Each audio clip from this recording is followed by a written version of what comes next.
Sickos Club. Sickos Club.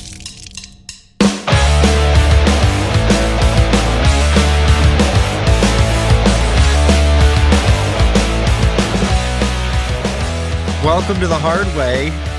I'm Brett Michelle. They are not.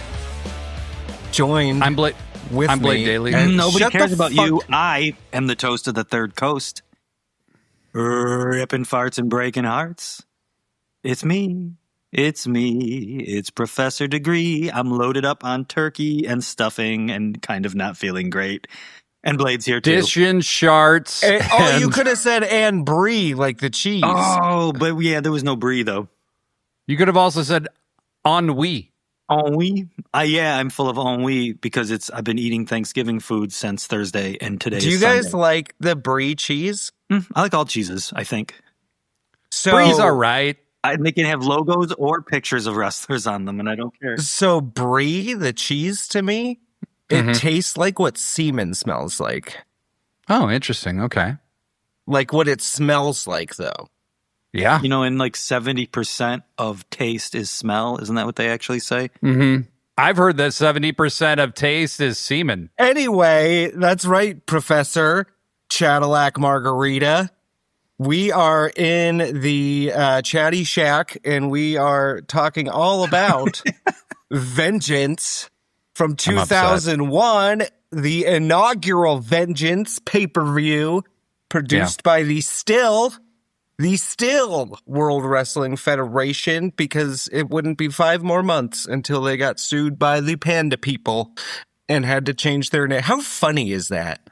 The Panda People. Yeah. Yeah, the That's World true. Wildlife Foundation.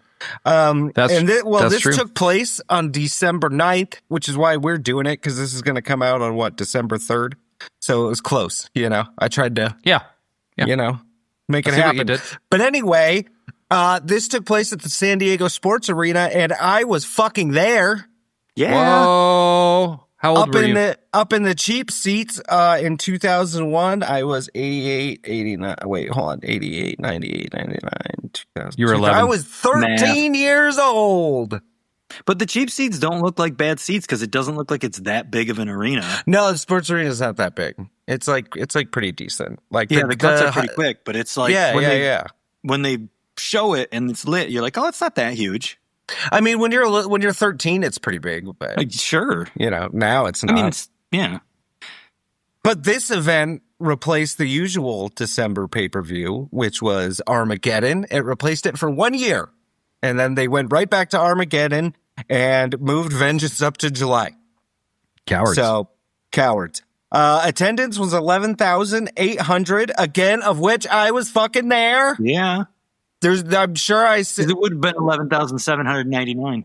I very vividly remember, it's probably still floating around my house, a picture of me and my 2 friends that I went with outside of the arena, and I'm in my what shirt, because it was the era.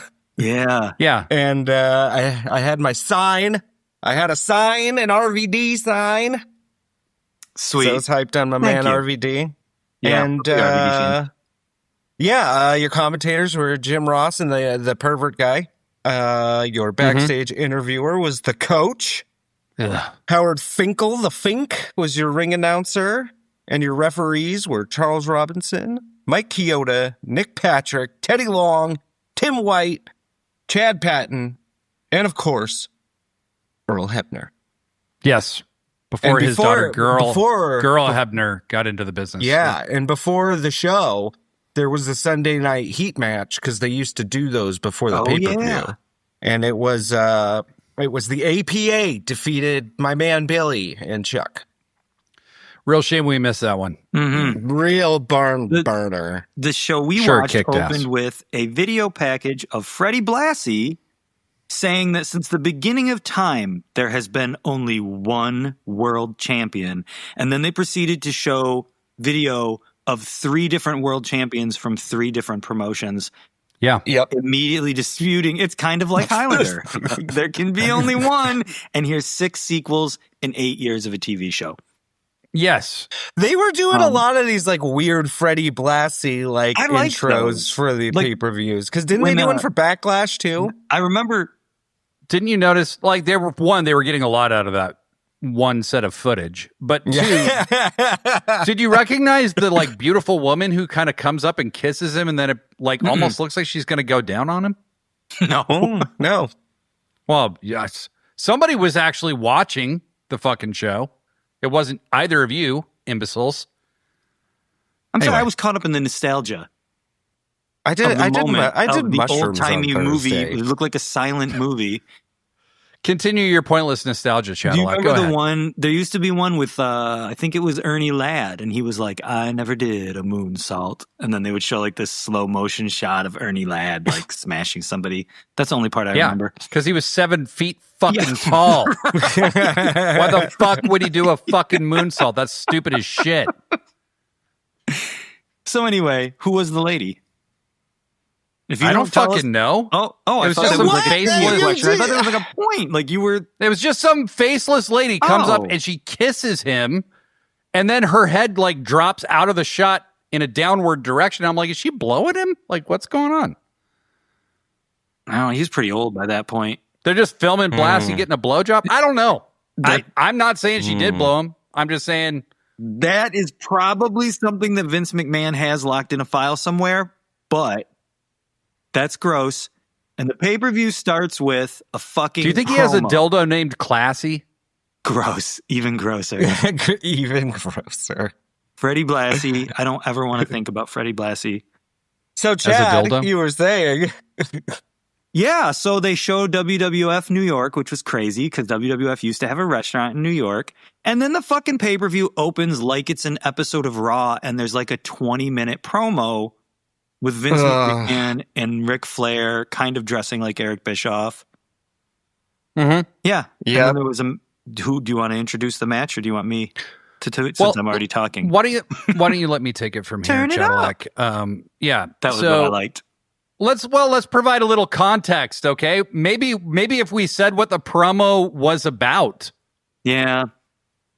Vince McMahon was like the owner, and Ric Flair was also the owner. Well, Yeah, let's give some something more like context. So WCW had been purchased in March by WWE or F. I don't know. F. Whatever. It was still F. They hadn't Okay. gotten the F out. It's so that logo looks so lopsided and weird now. Like, It's a terrible logo. you know, I mean, I don't like the scratch logo very much. It's but bad. But so they had bought WCW and then proceeded to do probably one of the biggest botched angles of all time ever. Well, I because mean, they didn't have like all the best talent. They didn't you even know? have one of the best talents. It was like Mark Jindrak and Sean Yeah. O'Hare invading. They did have Booker T. They did have Booker T, so they did have one. Yep. They had Yeah. one top tier guy. But yeah, basically, Well, they had Lance Storm too. Lance Storm was good. That's yeah, not Lance good. Storm was good, but he wasn't booked to be a top tier guy yet. You know, No, but he he should was have been. he was on the precipice.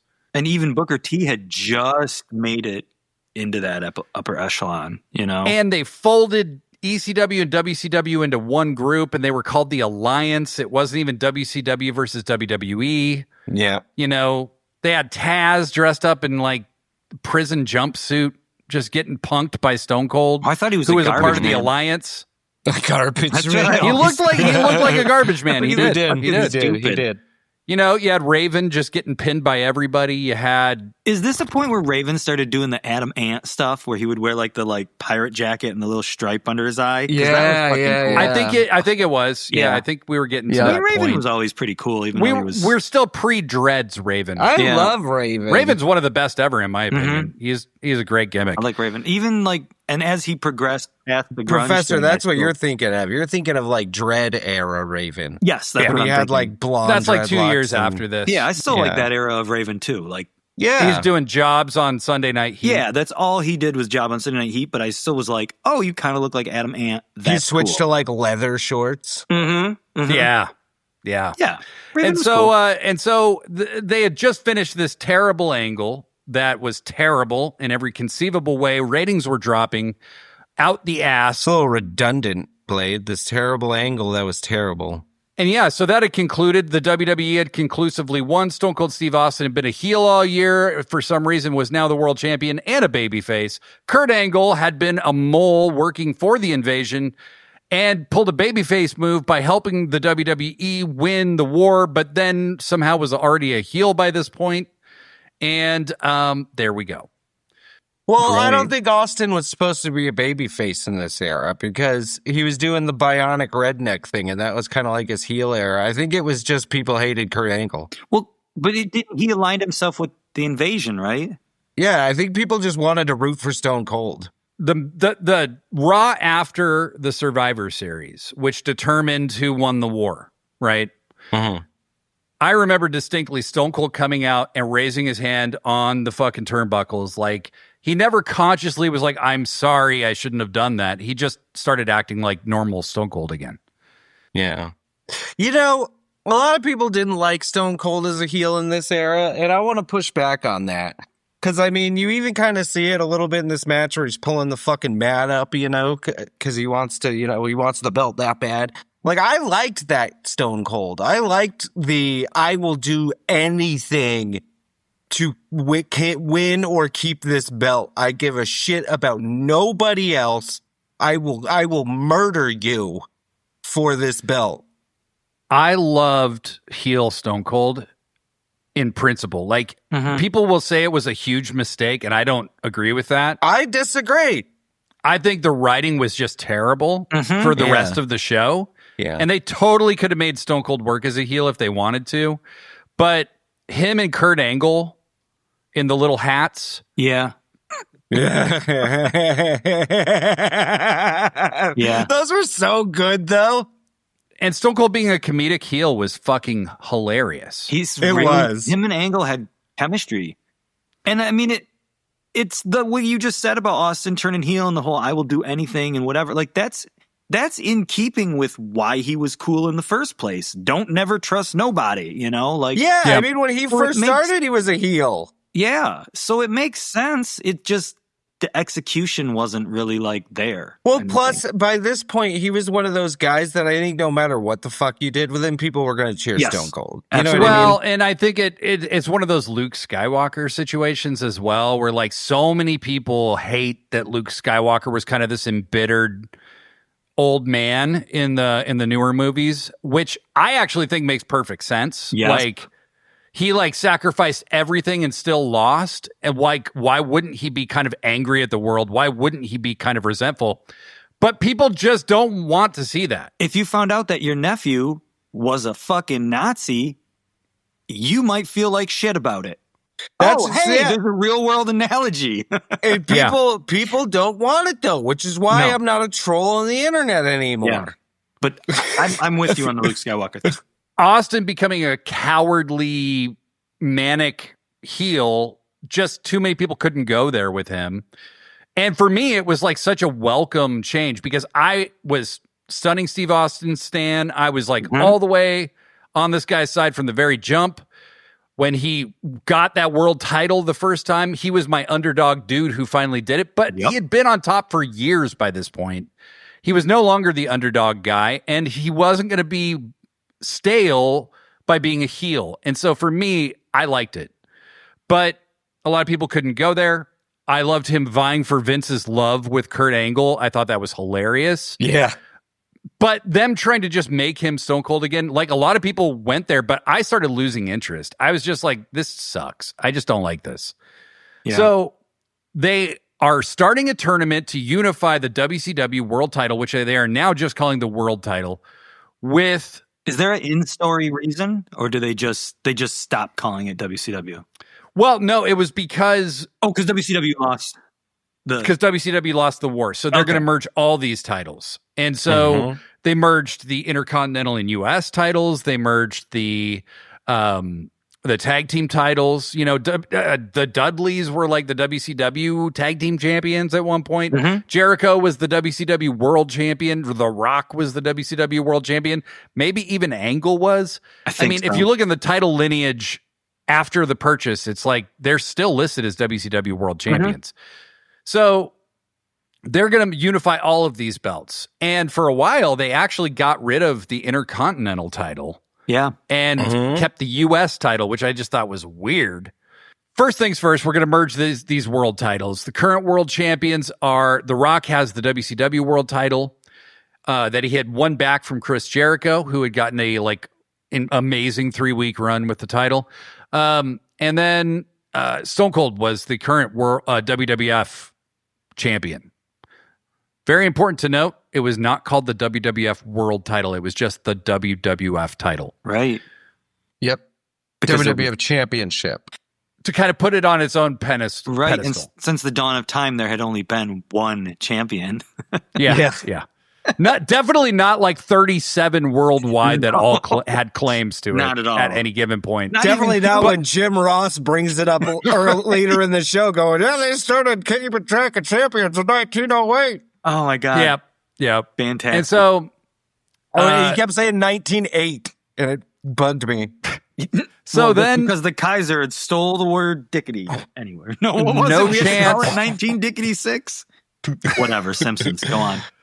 No chance in hell hits, and Vince McMahon comes out. And we're still talking about that.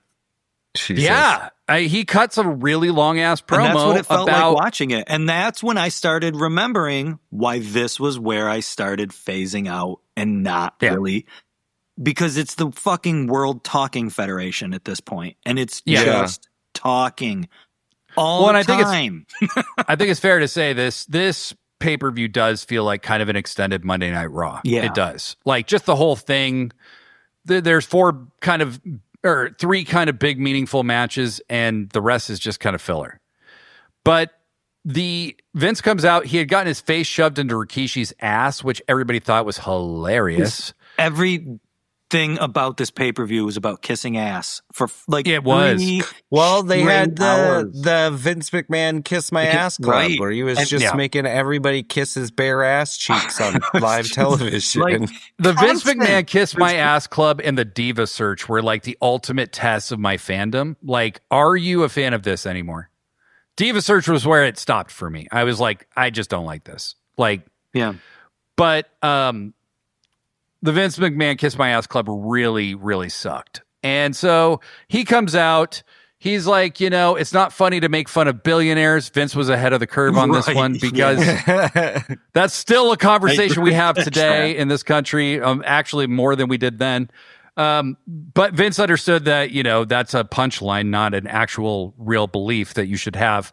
And that people wouldn't like you for being a billionaire. So Vince was like, it's not funny to mock billionaires. Ric Flair comes out, spouts a bunch of nonsense. I was wondering if he had a couple drinks before he came out because he was really kind of disoriented. What do you think? Yeah. Sorry. You said something about double champion consortium. You mean the guy who's now famous for shitting his pants in front of bars down in Tampa might have had a couple drinks before the show in San Diego? That's what I'm implying, Brett. And basically, they just leave it at like Flair's like, we're going to start the show. Oh, yeah. We're going to get rolling. And I don't care what you say, Vince. And Vince is just standing in the ring. And then fucking legendary tag team. Turn it up. Scotty 2 Hottie and fucking Albert. The Hip Hop Hippo. Jesus it's basically Christ. Like you've got the Road Warriors, the Midnight Express, Rock and Roll Express, and then you have Scotty 2 Hottie and Albert. Dude, they were so great. Dominant. Right up there. Dominant. The Hip Hop Hippo. I do love that. I love his music, though. That's the only banging thing. it, banging it, banging it, banging it, banging it. Turn it up. And then Albert does like a little like sexy dance around Vince, who's still standing in the ring, and Vince leaves. I was like, why the fuck is he still standing in the ring? Narcissism. Right. Christian and Test. Another classic fucking tag team. I want to say, I don't know what it was, but I had a real problem with the pants that Test and Albert wore. Those like baggy, like aluminum foil pants. I don't know. Pants. They fucking annoyed the shit out of me. I think it's because I'm someone who in my real life, I enjoy pants that have like that are tight on the ankles, I enjoy like a tightness on the ankle. If I'm wearing joggers, they got to have the elastic. And if I'm wearing jeans, I usually like a skinny so that they got the cuff there or the tightness there. and something about them baggy aluminum foil potato pants. The boot cuts and the wide legs. You're not a wide legger. Taker wore the same ones in this era, doing the American white trash. Yeah, they're made out of shower curtains. Like Basically, is weird. It's like vinyl. I didn't like it, and I don't like how Christian I don't know what the design is that's on his tights, but remember when you were a little kid and maybe you'd draw a picture, maybe you draw a star, and then you'd outline it, and then you'd outline it again, and then you'd outline it again, and then you'd outline it again to the point where you kind of lose whatever the original picture was. That's what I don't know what the fuck is on Christian's Well, it was the same. It was the same as wasn't it the same? Because the APA had the same thing where it was just two pentagrams over each other. Christian's was that was kind of cool though, with an onk. Oh, maybe. I don't know what it was at this point. It just looks like scribbles, like a little kid drew it. And I couldn't tell. I have no fucking clue. As good as it was, this match goes 6 minutes and 19 seconds of pure classic wrestling. Christian and Test are being measured by the size of their push here as they lose to legendary tag team Scotty 2 Hotty and Albert. Christian takes the pin. I'm, as a fan, starting to have my doubts about the veracity of Christian's future. And I wonder why. Obviously Scotty 2 Hotty and Albert were being... did pretty well for himself. Yeah, it turned out. In the end, yes. It wouldn't be really for 5 more years that he left to go to TNA. And that's kind of how things changed for him. Wow, is that 5? When does TNA start? 2002. Okay. You know what I will say? I did have hope when they gave him his own theme song, and he had a cool. Remember that kind of operatic theme song? You're on your own. That theme song was badass, dude. That was one of my favorites. Didn't The Rock christen him the new People's Champ or something because he had his peeps or something like that? He had the peeps. Or am I mistaken? Well, and I think he tried to christen himself the Maybe People's that's Champion. what it was. But it's that's why Christian's Instagram to this day is Christian for peeps. Yeah.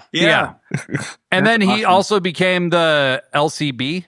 Austin called him the little creepy bastard. I don't remember that. Yeah. You creepy little bastard. Or maybe it's the CLB, a creepy little bastard. Yeah.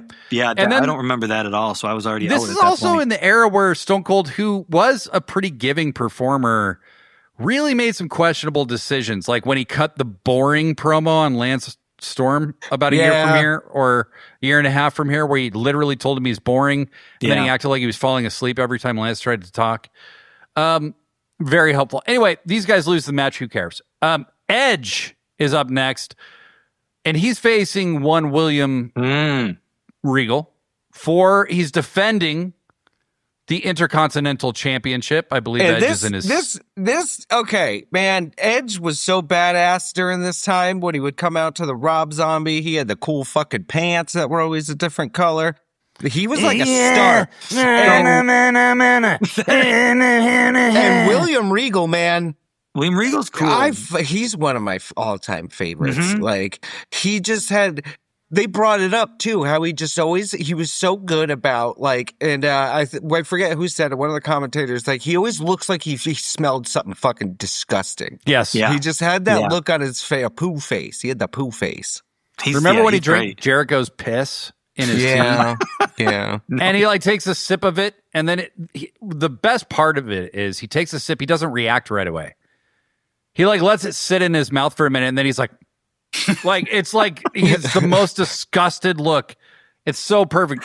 Regal, as far as facial features, facial reactions to stuff, top 5 all time. Yeah. Yeah. Easily. Yeah. You know what? This wasn't during the era where he had his best theme, though.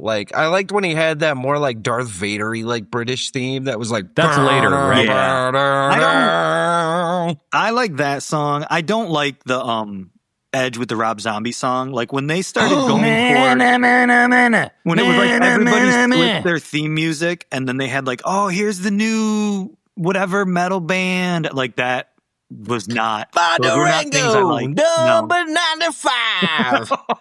Nope. Those are the lyrics, apparently. It was a song. Yeah, I just don't It's like. it's a song about a Clockwork Orange. Oh, okay. Whoa, Edge's song is? Yeah, like the Rob Zombie song. Oh, And Rob Zombie just kind of sings it very interestingly, and I like to. Yeah, my Durango. But the difference between Edge and Christian at this point couldn't be more obvious. Yeah. Like, who's getting pushed and who's got Edge the is the European dude. belt. He's being groomed to be a breakout star. Mm-hmm. Christian is being pinned by. Which to me, I mean, I get it. Like Edge has the. Well, I mean, okay, so like I don't know. No offense to Adam Copeland, but I've always thought Christian was the better wrestler and had the better I agree. charisma. I think Edge has got he's like 3 inches taller, 2 inches taller. I don't know what it is. Maybe he's better hair. I don't know. Because, I agree. Like, it's weird that Edge was the one that got the big push. I guess he's just got the look. I don't know. I think it was His because hair was Christian fucking gorgeous back like then. his though. career. I would say like a lamb. But Christian's charisma is always, to me, best when he's a shithead, you know?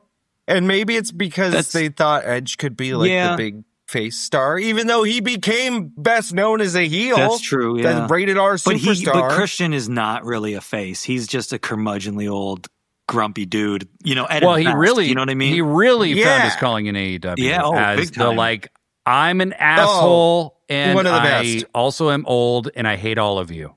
And he grew into it. your dad is and dead. your dad is dead. I mean, it So really good. doesn't get any better than that. Never gonna stop. Yeah, never gonna stop. This was a decent match, though. Edge versus William Regal is gonna be a decent match, you know? William Regal throws him into the steps outside the ring, and then he, walks past and does that fucking, and like as he walks, he steps on his hair, and like they don't even make a big deal about it. It's just like everything he does is just a dick move, every little thing. Well, this was the era where it started to become a big thing with him and the Nux. The power of the punch, Brett. The power of the punch. Where every match you had to be watching out because Regal might have had them brassies hanging by his. Well, and it was baggies. really like it became his finishing move, the power of the punch, and I loved it. Yeah, I thought. I mean, there's so many classic William Regal moments. My favorite remains when he hits the power of the punch on the Big Show, who bounces off the ropes and collapses on top of him and pins him. Yeah, that shit is so funny. But Edge.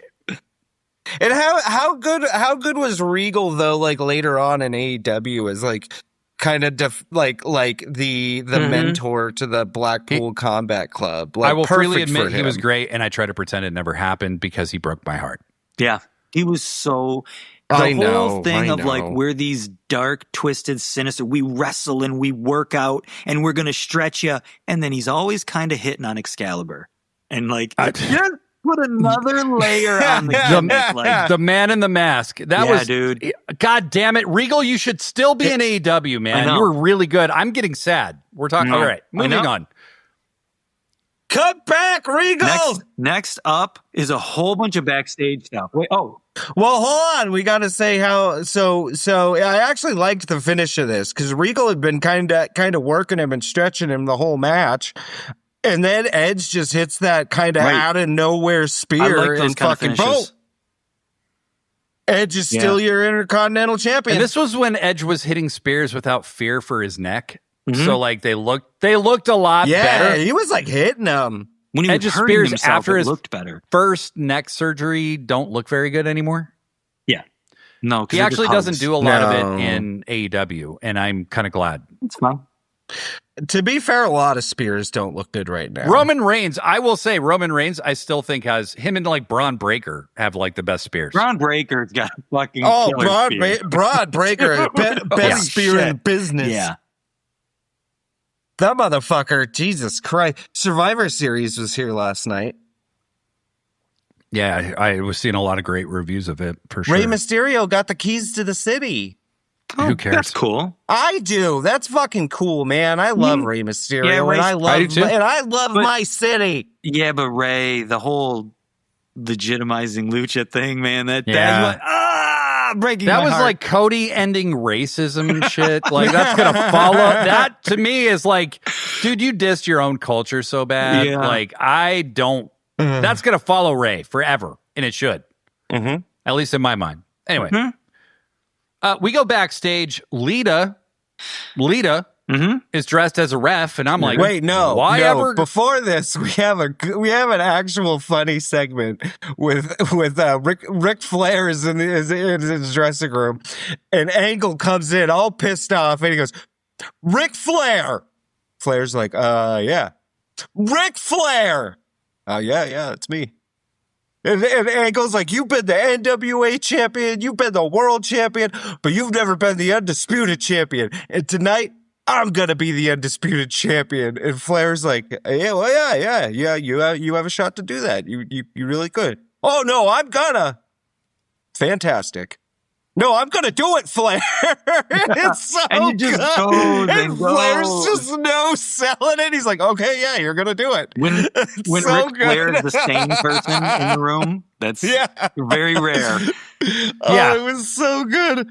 Oh, anyway. You're gonna do it, are you? No. But he that's didn't what you're even do expecting. it like that. Yeah, but No, he he's never just did. like, Yeah. he's just, okay, yeah. Do it. Okay. Do Okay. I believe you. Good luck. He does a similar one with Jericho later as I well. know, it's so good. Yeah. So we then cut to backstage. Lita. Oh, from so she- good to so bad. Lita is unveiling the new referee line at Hot Topic. And Yes, with the absolutely. Hardys. And this was, I just kind of zoned out like through this. It just kept This going. is the so bad. Hardys trying to cut a wrestling promo, and that is not their forte. No. Matt is bad, and then Jeff is horrible. And Yeah. the Lita feud- is also bad, but the best one. and then they go to this video package, and it's like, it's cool because video packages are always cool. But the video package goes for a really, really long time, and all you really my need to God. say is that these brothers don't like, they're brothers and they don't get along Well, anymore. here's the thing. So the story was that Matt had been, Jeff, they could have won a cage match if Jeff would have just climbed Right. out of the cage, but he's so instead, reckless. he tried to do the swanton and so the- missed. And so the so the feud is story over. is, it's this. Go ahead. I'm the smarter brother. I'm going to prove that I'm the smarter brother. That is This- what the fucking feud is. This Well, match was Matt thought Jeff had become selfish. Yeah. He was Well- becoming a glory hog. and he's kind of right. Like Yeah. the thing is, like, Jeff made a dumbass decision. They could have won the match.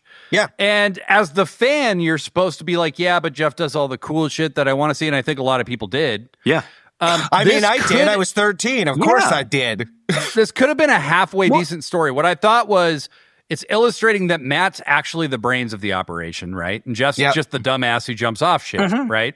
I think that's still the story they tell about this team to this day.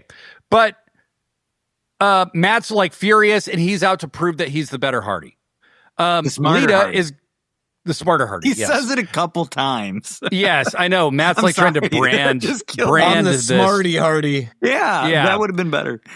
And Lita's going to be the ref because Matt's tired of her not siding with him, and you should be siding with me because I'm your boyfriend. And she's like, I'm Matt as your girlfriend. They like make the point that they are boyfriend and girlfriend many times. Adam, you son of a bitch. Yeah. And We're not there yet. they're going to. Lita's going to call it right down the middle, no matter who wins. And so they have a match. It's 12 minutes long. It's really okay. boring. It's a boring match. This I should do have been like such a bigger deal. I do like the psychology that they were trying to do with it, though, where Jeff goes for that flip over the ropes and fucks his knee up, and so Matt's just fucking trying to destroy his knee the whole match. But I think my favorite part of this match is right in the beginning, they lock up, and the entire arena just starts chanting Lita. Yeah. Well, and this is interesting because I didn't notice this at the time as much, but people don't care about this match at all. No, There is which is crazy zero because weren't those guys it's huge? one that you would think that you would want to see. Like, Yeah. you know, They did not want to see the Hardys split. It like was more weird. than I would have ever wanted to see, like Bubba versus Devon, you know, and Yeah, that was my absolutely. favorite tag team.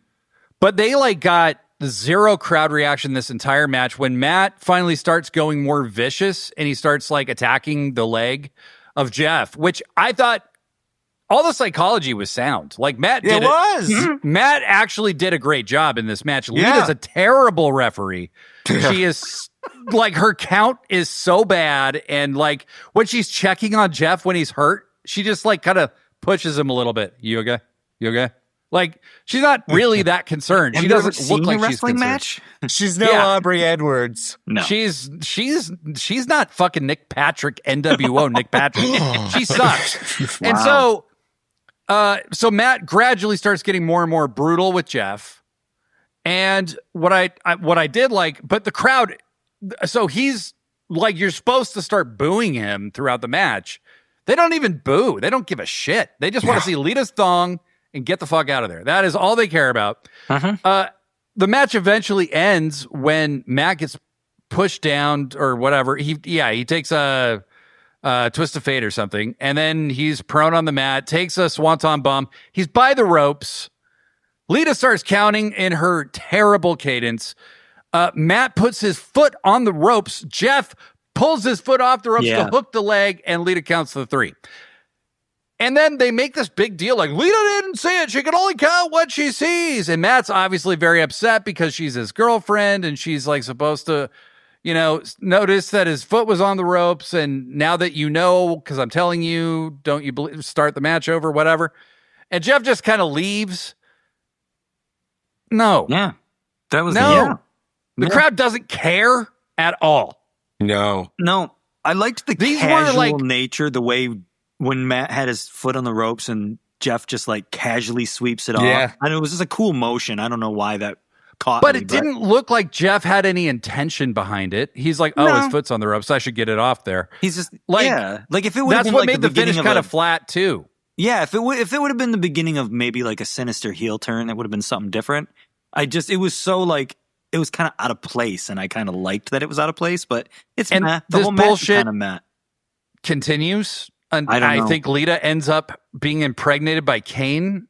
Yeah. So like I said, I wasn't The really next year? watching at that point. I mean, Yeah, this is- it's just bad. It's just bad. every time it went backstage, I just stopped watching again. Well, because and it's not all to be this soap opera and like what's like wrestling can be everything. I'm a firm believer that wrestling can be anything you want it to be. It can be magical. Like you can like I liked Lucha Underground. I like whatever. But like I don't. And I even am a huge fan of Days of Our Lives. All right, so I'm not like above. I'm not like soap operas are bad. But I don't like wrestling that's all love stories. And this is like all fucking love stories through this Really whole badly episode. told, really badly Anyway, acted. Sorry, it's I'm not just fun to it's watch. every time I'm like we talk But about see, the that's- Hardys or anything, I'm reminded of that's like that's why- why I didn't watch it. I think that's why, I mean, this is kind of, because this era, like I said, was my bread and butter, right? Like, this was when I was 13 years old, when I was super big into wrestling, when it was my whole world, much as it is now still. Yeah.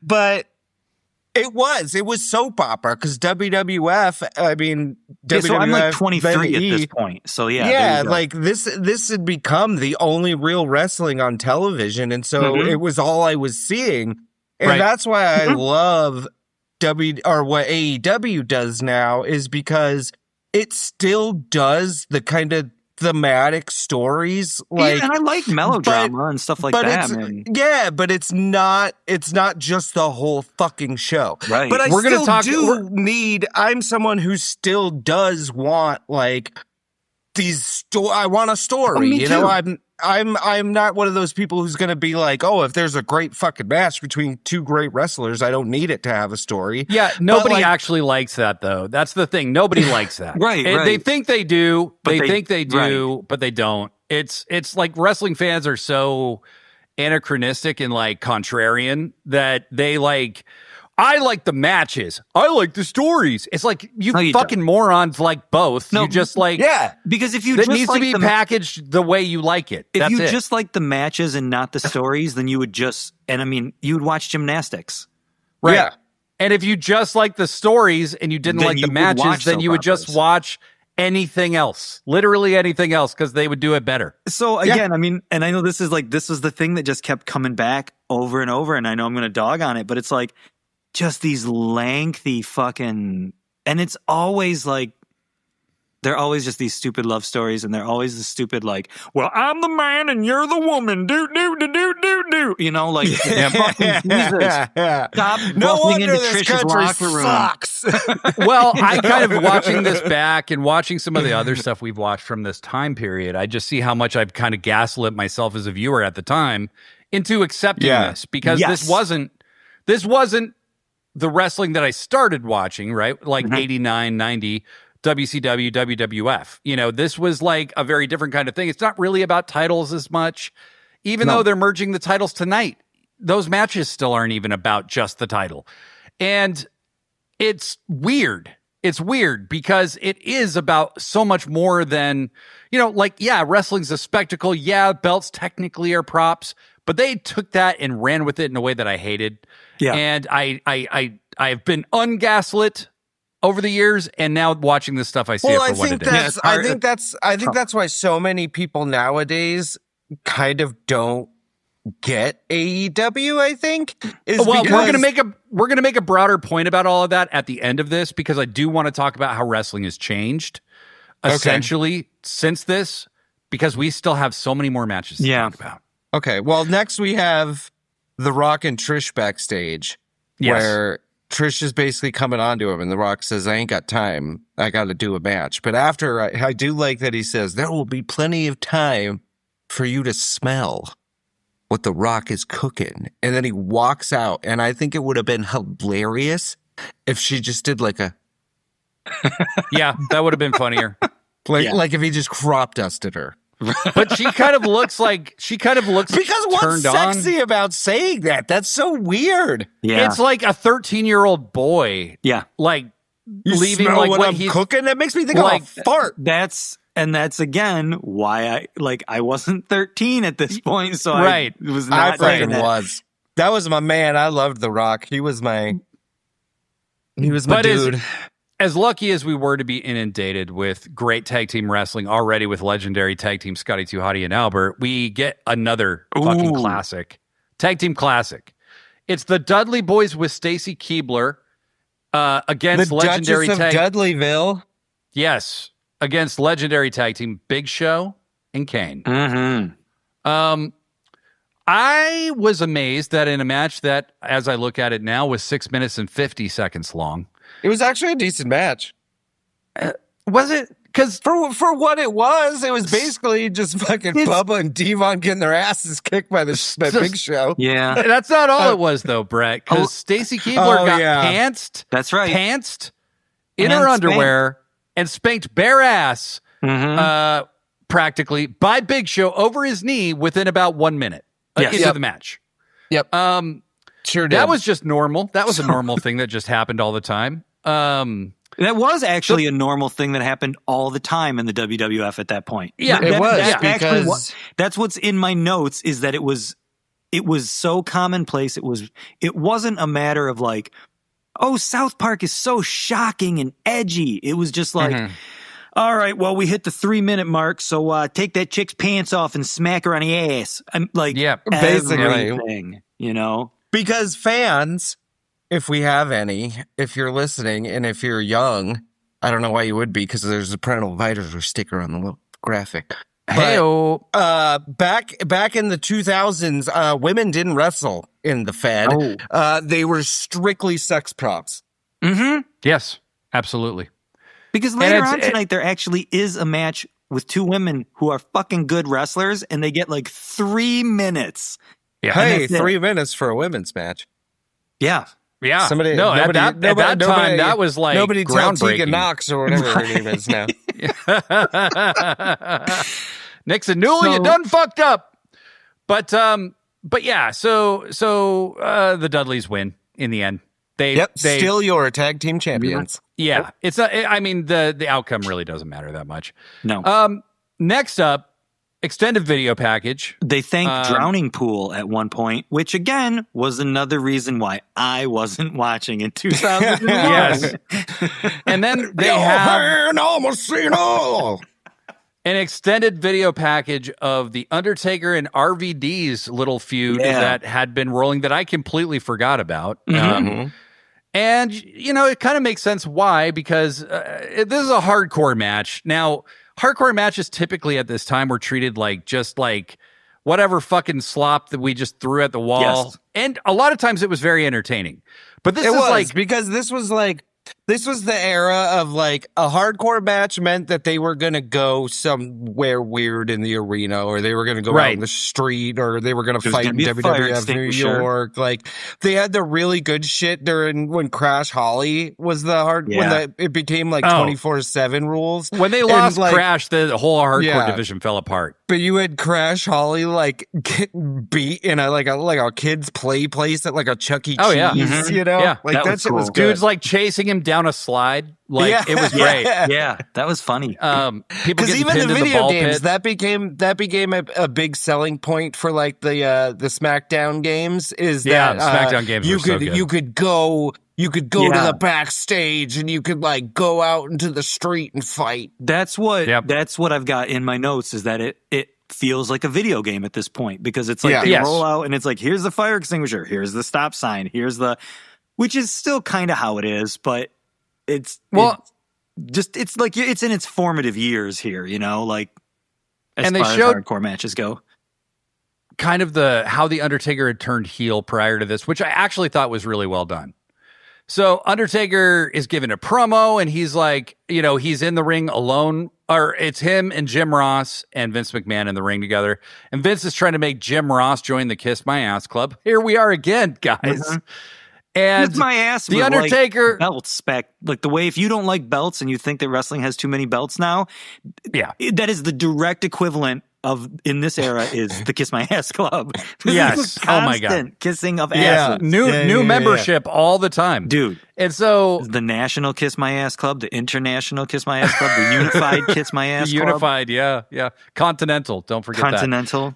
that. Then there's so they're trying, you know, Vince McMahon's going to make Jim Ross join the Kiss My Ass Club, and then the Undertaker comes out, presumably to defend Jim Ross, and he goes on this extended screed where he's like, you know, it didn't matter if it was Shawn or Brett, you know, the people who got to the top always kissed your ass, and nobody kissed your ass more than me. And so he goes to Jim, are you going to join the Vince McMahon Kiss My Ass Club? And Jim Ross goes, oh, hell no. And then the Undertaker goes, so you think you're better than me? And that was cool. Yeah. That was a great swerve. Yeah. I remember that happening on TV and being like, oh, wow. And he beats Jim Ross's ass for a minute. Jim Ross is bleeding, makes him kiss Vince's ass. I don't like the Vince McMahon Kiss My Ass Club, but that was a good heel turn. Rob Van Dam somehow gets involved with trying to defend Jim Ross or something. And Undertaker's like, has a match with him at the pay-per-view for the hardcore title, which RVD holds. And then they have a match where Undertaker beats the shit out of Rob Van Dam for 11 minutes and pins him. What'd you guys think? It was all right. I was just stoked because I was like super stoked on RVD at the time. And they actually like fought into like the area near where I was. Okay. So because you were there in the arena live. Yeah. So if you watch this match, where RVD jumps off the barricade there or whatever, the tunnel thing, I was like a few rows back. That's super cool. And RVD, there's 11 minutes of action in this match, and I would say RVD got about 1.5 of those minutes. Is that correct? Yeah. On offense? I'd say you're right. Takes a choke slam off the stage to end it. That's what I liked. The thing I liked about this match is at the end when the Undertaker beats him, and not that the Undertaker won, but I liked that the Undertaker had this look on his face like, holy fucking shit. Yeah, oh my what God, did I just do? That much. This guy is tough. And I liked all of that. But this was another reminder of how much I also loved Rob Van Dam, because Rob Van Dam, as if you've ever listened to this show, I talk about being from Michigan all the time. Rob Van Dam is from Michigan. And another thing that Rob Van Dam and I have in common is a love of weed. And when I was 23, when this was new, I loved weed a lot more than I do now even. Yeah, a lot. okay. So Rob Van Dam was like our favorite, right? We fucking loved him. And it was like, please just push this man. Everybody loves him. He's got a built-in cheer. The dude's cool as shit.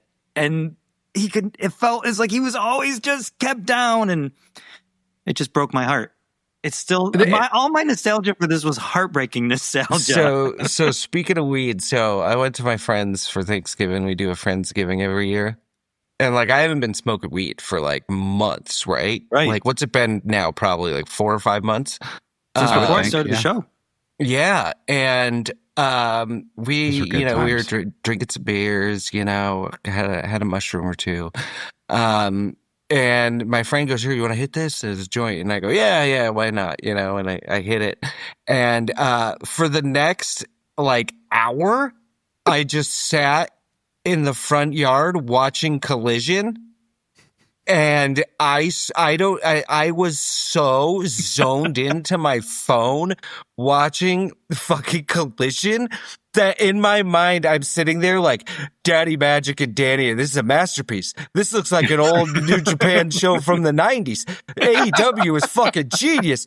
Daddy Magic and fucking Danny, this is cinema. This looks like New Japan from the 90s. I did see your post after the match, and you were like, they just changed the entire psychology of wrestling. I'm not sure I'd go that far, but it was good. I was but if you were seeing it the way I was seeing it, this makes a lot more sense now. Because it wasn't just them either. It was like the camera angles and everything, and the facial expression. I was like, this is like 1998 New Japan. This is fucking sick. I love it. That's hilarious. So that makes your post make a lot more sense. So, Rob Van Dam was cool though, man. Rob Van Dam was cool as hell, and he had really started to stand out during the Alliance story, and he was probably the standout star of the Alliance story. Sure. Because Angle and Austin were already over, The Rock was already over, Jericho was getting over. It's one of those things where it's like you've got the Alliance, or you've got WCW. You bought WCW, you've got ECW. You're bringing in Rob Van Dam, you're bringing in... And I know, like, Lance Storm is probably not going to be their world champion or whatever. And RED even was. But it's like, you finally got the melding of the worlds. And you're like, oh, cool. All the guys I love from this place are now in this place. And now they're all going to be stars, but they're not. Because only The Rock, Stone Cold, Triple H, and The Undertaker can really be stars. And so, again, sorry, bad nostalgia. For bad nostalgia for the Professor. Yeah, and really, like, the thing for me is, you're right, The Undertaker did do a good job as far as visually selling, like, wow, this kid, like, took all my shit, but he right? Lost. But I don't even think he needed to lose. Undertaker's a guy you book strong, right? So, like, it wasn't that he won that bothered me. It was like, dude, make it look like he had a realistic chance of beating you, though. Right. You know what I mean? Like, don't be The Undertaker. And I doubt that was an Undertaker call. I think that's probably a Vince thing. Is like, well, you're the fucking Undertaker. This fucking, vanilla midget's not going to beat you. Right. I mean, like, that's how Vince thought. And it couldn't have been more evident. So, kind of dumb match, really. Could have been so much cooler. But then we go, at some point in this show, Jericho cuts a similar promo to Angle on Ric Flair, basically where he says all the same things Angle did. Well, you were never an undisputed champion. And Flair's like, yeah, right, I know. And Jericho's like, well, I'm gonna be tonight.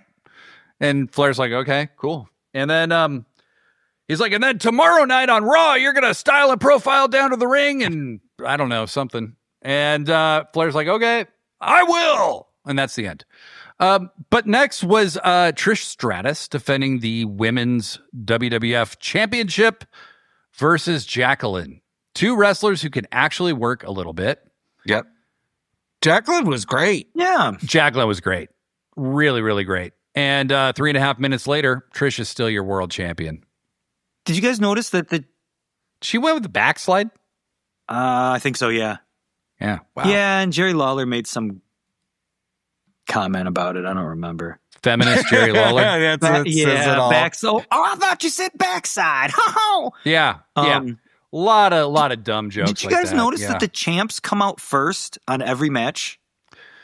No, Is that I didn't. Yeah, I this is where I started paying attention to it because she came out first, and I'm like, why are the champs coming out first in every match? I don't know. So, as I understand it, and I believe because in the first match of the tournament thing, Angle comes out first, and Stone Cold was the champion. So suck it. I believe there is kind of a working rule that the vast majority of people who come out first are baby faces. You want the baby face out first for some reason. I don't know why that is, whether they're a champ or not. So that's why. I believe that's why, because most of the champs were baby faces. That makes sense. I don't know. So Trisha's finally, pajamas were comfortable in this match. They did look comfortable. Her They did. gear looks really comfortable, like velour. Yeah. And speaking of velour, what was nothing like velour was the first match of this unified world title tournament. It's a 4-man tournament. It's going to start with Stone Cold versus Kurt Angle and The Rock versus Jericho. Jericho is widely considered like the favorite to be eliminated, like right off. Like nobody was looking at Chris like he was a serious threat. Not even me, because I had seen Chris be in a lot of world title situations and lose, and was starting to resign myself to the possibility that he would just never get beyond where he was. At 13 years old, I was pulling for The Rock. That was who I wanted. I wanted The Rock to win every time The Rock was in a match. Well, and this is another example of like a great, a guy who you were rooting for to be a top guy, The Rock, who then became a top guy and had won so many fucking matches by that point that it was just like, he could lose and lose nothing in doing so. You know what I mean? Right. So for me, it's like Jericho needs this. The Rock doesn't need this. And I was a bigger Jericho fan at that point. Huge Jericho fan. This is when I was still kind of going along with more of the storyline, and like, I wasn't a smark yet. You know what I mean? And so I hated Jericho around this time, especially that dumb little red fucking ponytail he had. Oh, it was so bad. So bad. You left out in between that match and this match, there was also another lengthy video segment in which Vince McMahon had to kiss a bunch more ass. That's right. I just want to make sure people understand how much ass kissing was on this pay-per-view. Well, the Kiss My Ass Club came to a close because The Rock had Rikishi return. That's right. Who had his own line of clothing at this time. And I did love though when at first he was gonna have him kiss Jim Ross's ass. Right. And he goes, "Got a whole lot of barbecue sauce on that backside, do you?" So bad.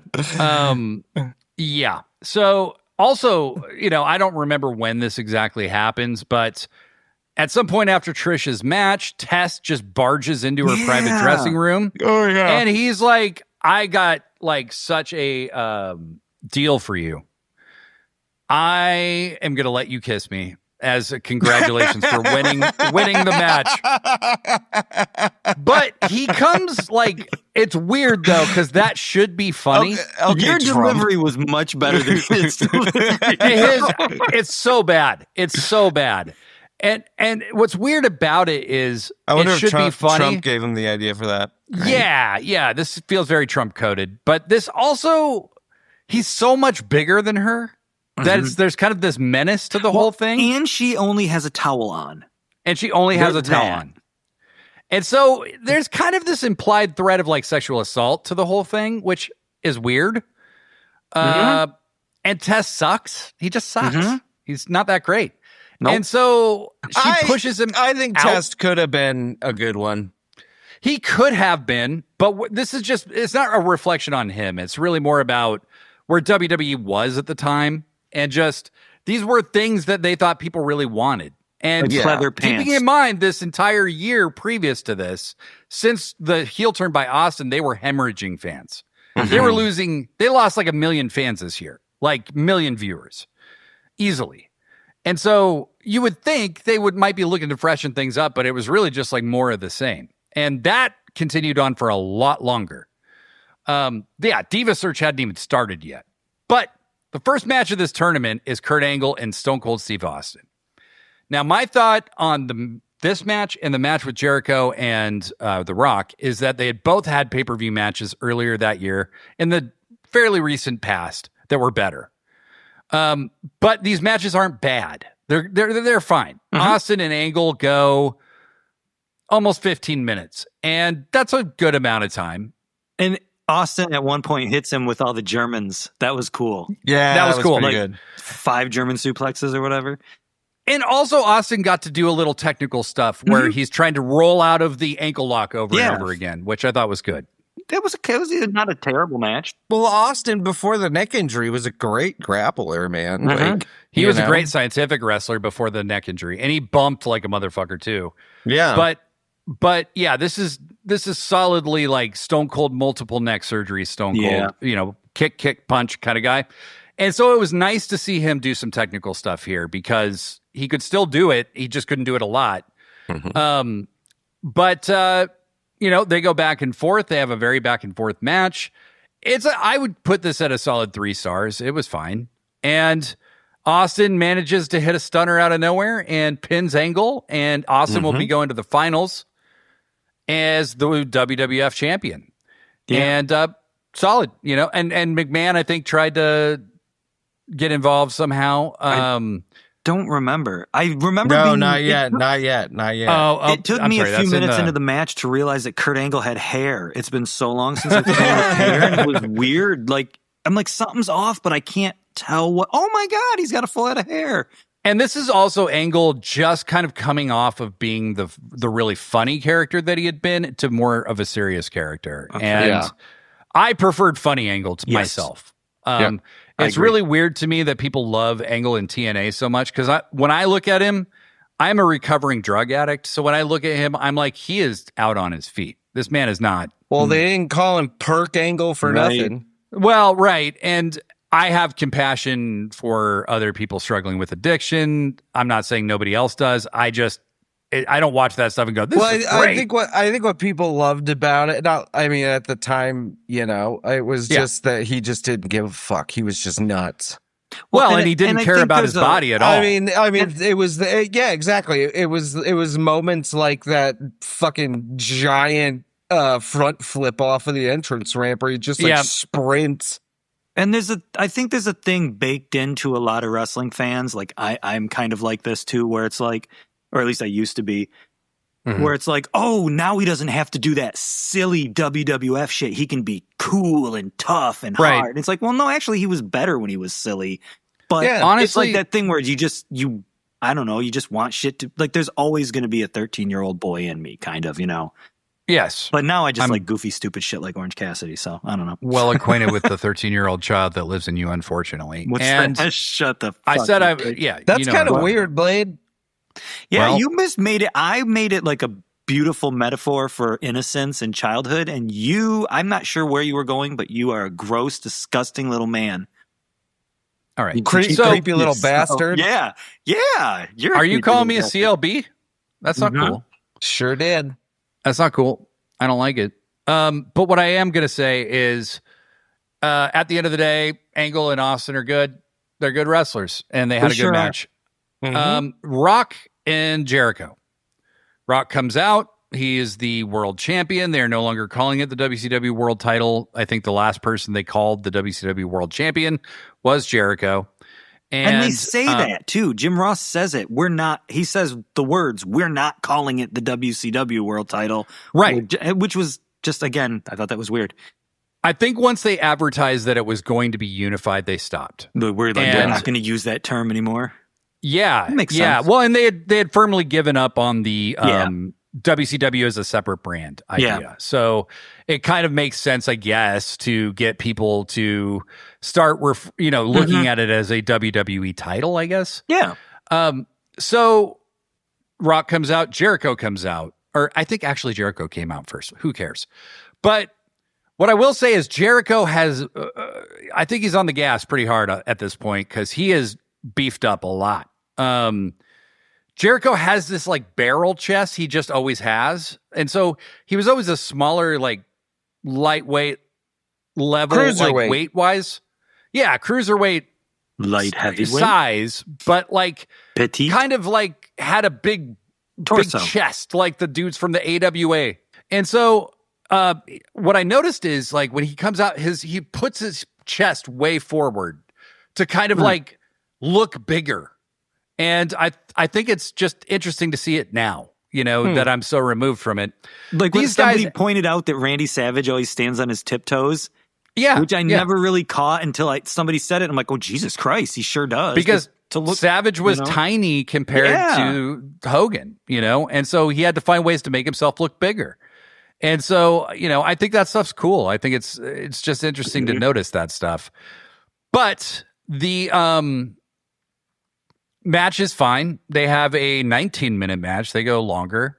There was a part that I thought was cool in this, unless you were going to bring it up. Go ahead. No. Jericho he gets the Rock down and he does the people's elbow.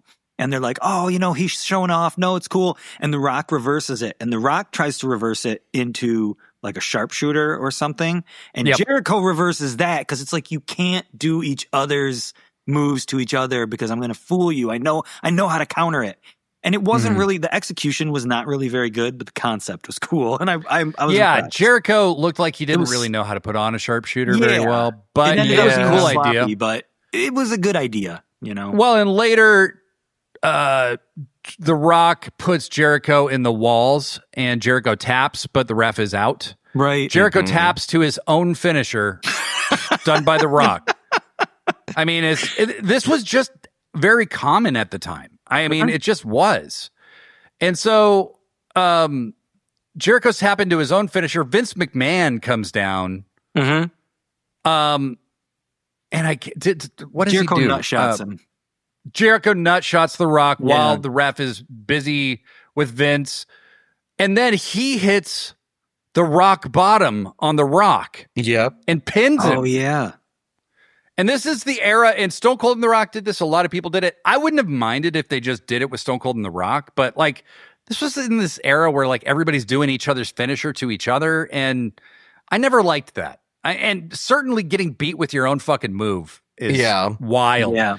And I guess they evened up the score because The Rock made him tap to the walls earlier when the ref couldn't see, but not a huge fan of that finish. But immediately after the match, I was Stone Cold's pissed.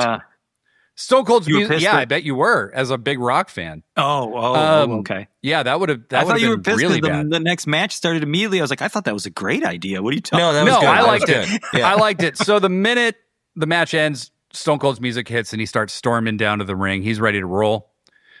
They have a match that goes about 12 and a half minutes. I would say, by the way, The Rock and Jericho had a 3.5 star kind of style match. It was a pretty decent match. It's a pretty decent match. Yeah, it's a lot of them were bad. A lot of it's Jericho on offense, and it's just kind of kicking him in the head a lot. And, well, this was also the era of WWF where it was like every main event match had to somehow end up at the announce table. Yes.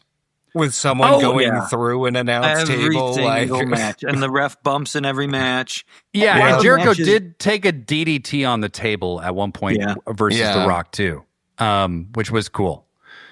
A lot of wrestling at this point is just kind of like these Humpty Dumpty bouncing off the rope punches. Yes. It's not John Cena like ropes, but looks fake as hell kind of punches, but no, not at all. But it's just that's why in this era, like I loved The Rock so much, is because he was so quick and like even though most of his moveset was just those damn, but he popped. There was he had like a pop to it. Yeah, he did. Mm-hmm. And he was so fucking hilarious on a microphone. Come on, The Rock's working punches are great. Jericho's got a solid working punch. Angle's punches are fine. Austin has a good working punch, but The Rock he has that like Scott Hall style, like It was like a slap.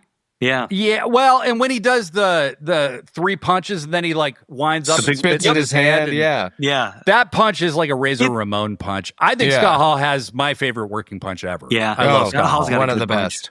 Yeah. You know me, man. I like those Ric Flair fucking da. Yeah, I love Flair's working punch. Yeah. It looks great.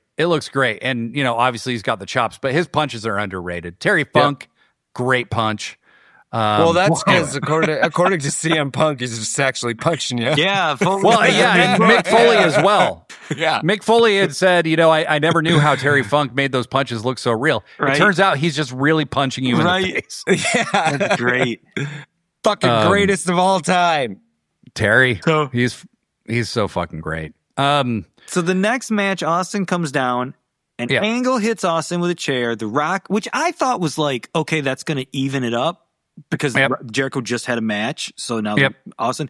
But no, The Rock then hits Jericho with a rock bottom. The bell, and I love this visual, the bell rings and everybody's knocked out. And I thought that's a cool way to start a match. It's like, I like that. That was funny. I did like that. And then the rest of the match, I don't even know. It just like it's fucking insane. Like it's just, at one point, Stone Cold tries to get, or he actually does flip Jericho onto the concrete because he lifts up the mat by the announce table.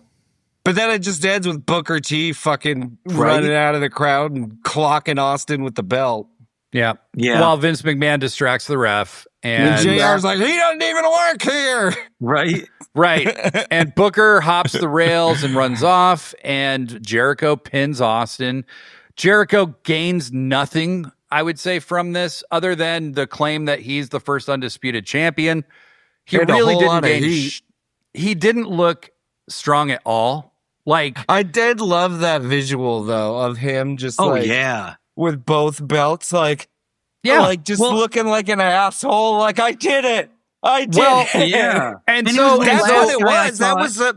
That's what it was supposed to be. Was the heel, the one most people didn't think was going to do it, did it, but he fucking cheated to do it. Yeah. Well, and so that's where Brett, earlier, I'm sorry, I kind of was abrupt in cutting you off, but like that's why I wanted to talk about how wrestling has changed, right? Where it's like, I don't think you would see this happen in a lot of promotions. You'd see it happen in TNA. You'd probably still see stuff like this happen in WWE. Like, what are you talking about? We just saw fucking Samoa Joe beat Hangman because Hook clocked him in the head with a belt. Yeah, but Joe didn't look weak.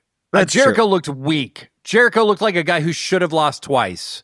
Yeah. To The Rock and to Austin. He didn't look like a guy who had any business being the champion. Joe didn't look that defeated. Like, he did get a visual pin at one point, but it didn't look this bad.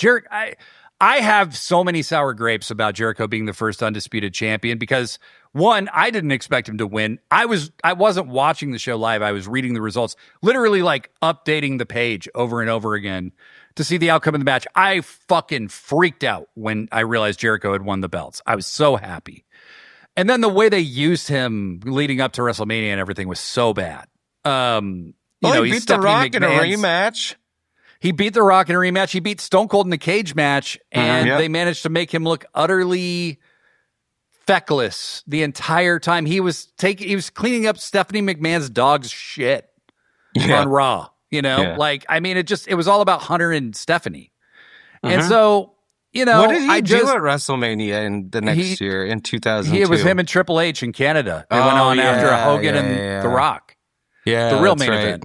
Yeah. And so Jericho's technically main evented at WrestleMania, but nobody cared. No. So anyway, I just wanted to point out that I think wrestling has changed for the better in so many ways. This kind of like constant interference, heel wins. Ric Flair made an entire career out of that.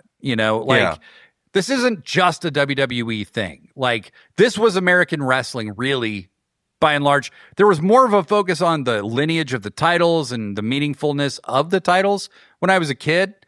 And that was kind of pushed by the wayside by this point. That's why that's what I was going to get to earlier is I think, because there's so many people now that don't like AEW and they don't really get the point of it, and I think it's because AEW is a promotion that goes back to that, like it's a wrestling company, like WWE. Like if you were my age and you grew up only watching WWF and you never like sought out old school, like older wrestling, like you would think that wrestling is just supposed to be this soap opera. Like you kind of forget that the whole point is that all of these people are in a company trying to win the main championship. It's a sport. Like it is there is a, like, cause they always say, when you become a wrestler, the first thing you got to do is like,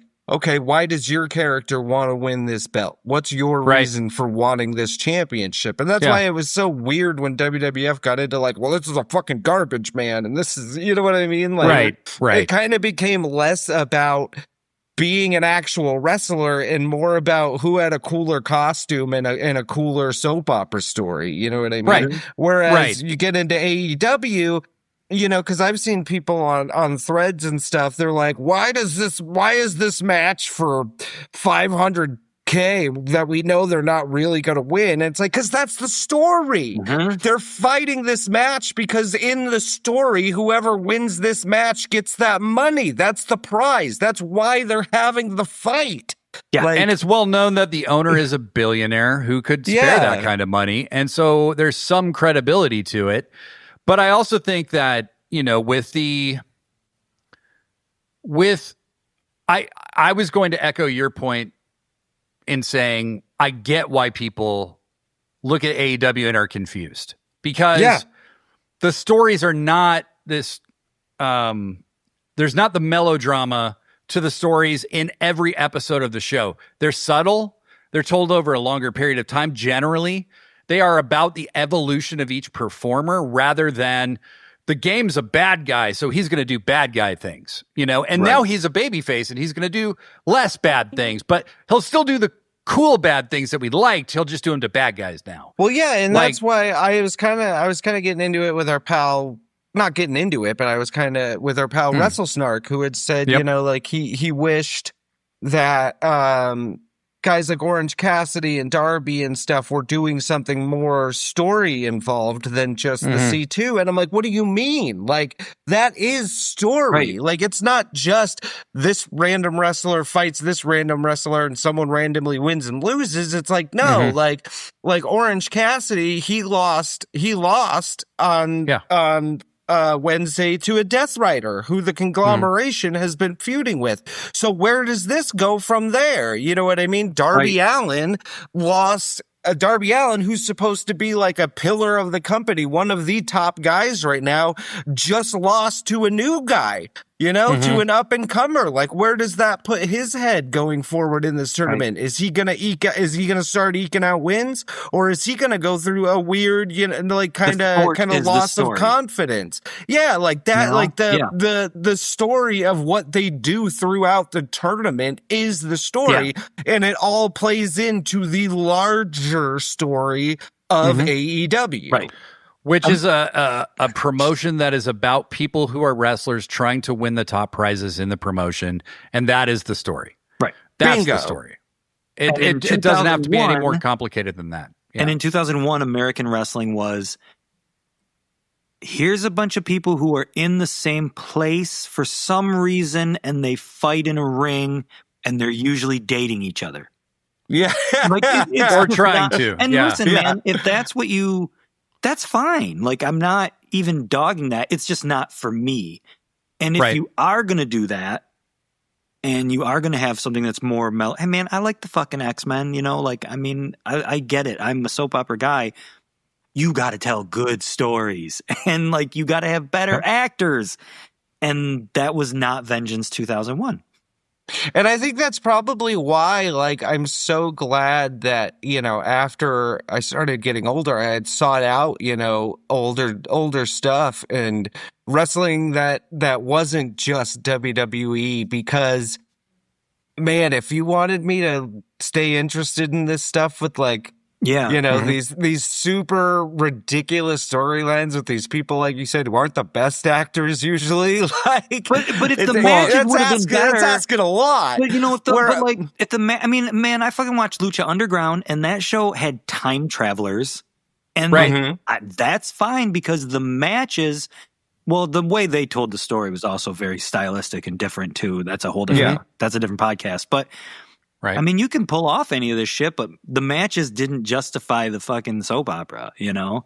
Well, that's what's good about, again, AEW is, like, even if there are people in the company who aren't, like, the best actors, like, you get them in the ring and they just blow your mind. And so you start to actually care about them. You know what I mean? Whereas it's hard to, like, care about someone if all they are is supposed to be an actor, but they can't do that very well. Yeah, if you can't even do that. And hey, I'm a fan of fucking Better Than You, Baby. I liked all that stuff, and that kind of falls under that more sports entertainment aspect.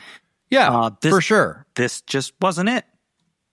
Yeah, and I think that, you know, well, there's nothing wrong with sports entertainment, and that's what I like about AEW. Is to me, it's the perfect mix of it suits my tastes perfectly. Yeah, sport, and sports entertainment.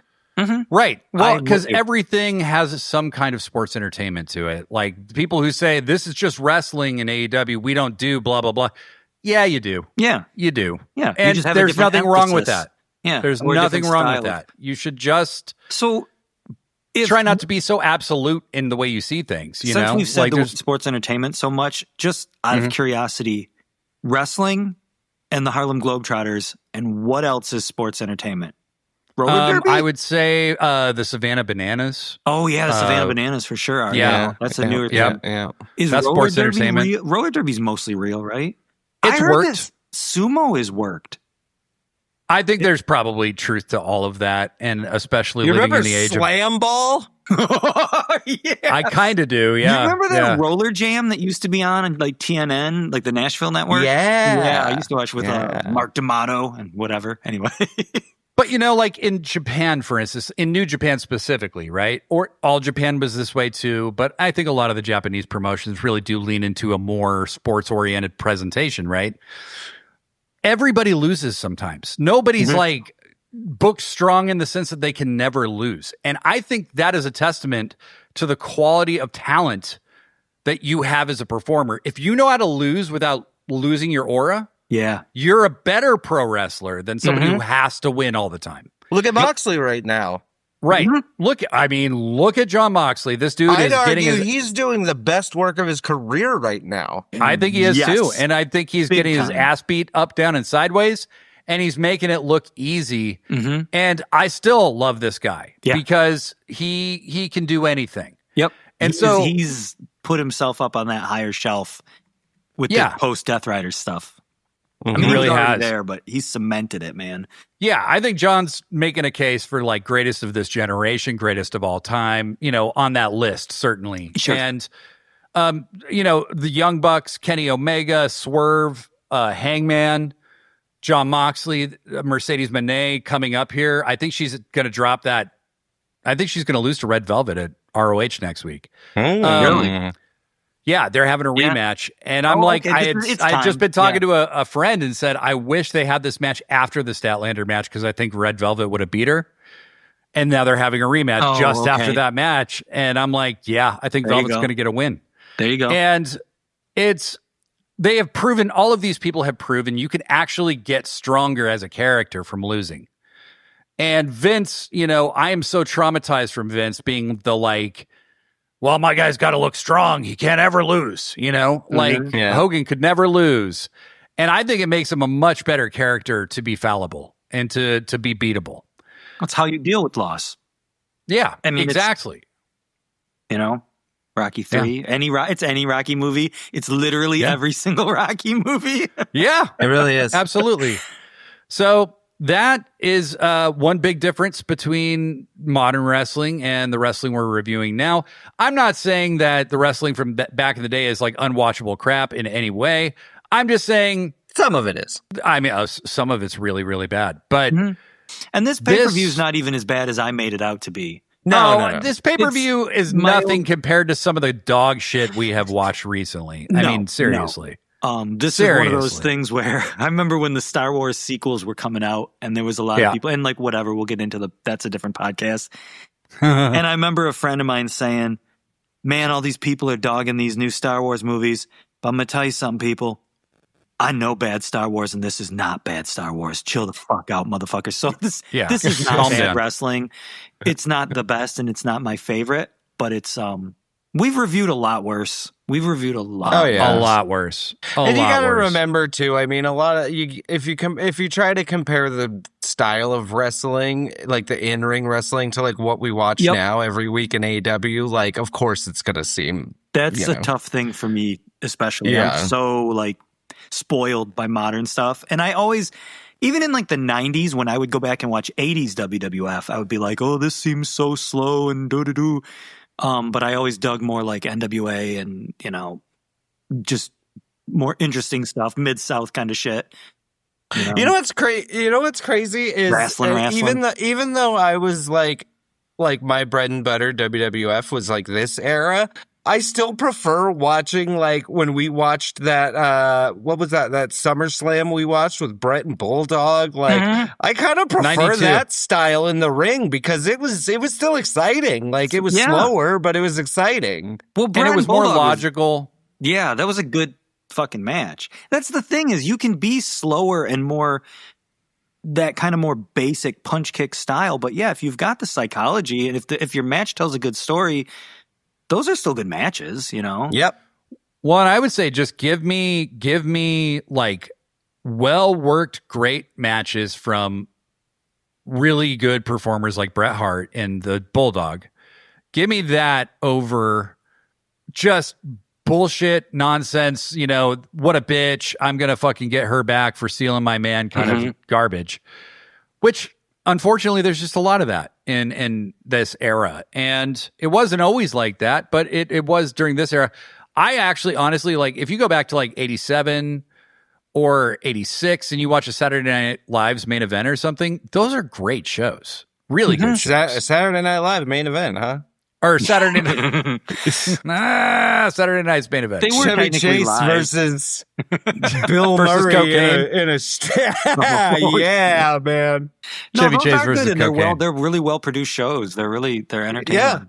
Yeah. They have so much vibrance to them, and I think that's awesome. And so, and the characters are better established. And Vince McMahon isn't booking from this broken down, right, I've been doing this for 30 years kind of mentality. Well, and those Saturday main better. events are very much, I mean, it's like going back and watching MTV from the era, or He-Man cartoons or whatever it might be. I mean, it's of that era, so there's that added like power to it, kind of, There's like a warmth to it. There's a coziness to it. Yeah, and Vince isn't over the hill trying to make stuff for teenagers he doesn't know and can't relate to. You know, so I think there's, that's a big difference as well. Yeah. So he's not making television for teenagers he wants to sleep with. That's okay. Totally what it is. Well, we are not going to top that. So, everybody, make sure you go back and listen to our very comprehensive review of AEW Full Gear that we did last week. Sit down the hard way. It was a good one. It was. And check out this week's edition that I once again did with Professor Degree. Yeah. Talking about the Continental Classic, the confusion of the unified title situation. Classic. Yes. And it's not even confusing. If Okada loses, it's not unified anymore. What the fuck? But why did you just put a belt on sale that is not going to be used, most likely, beyond this tournament? Money? Because we're wrestling fans and we like to buy cool shit. We do. Okay. And we like belts. Well, I think it's foolish, personally. I don't understand why they made such a big deal about the unified title, but whatever. I think I say the same thing about you every week. I think you just need to fucking Goodbye! Bye!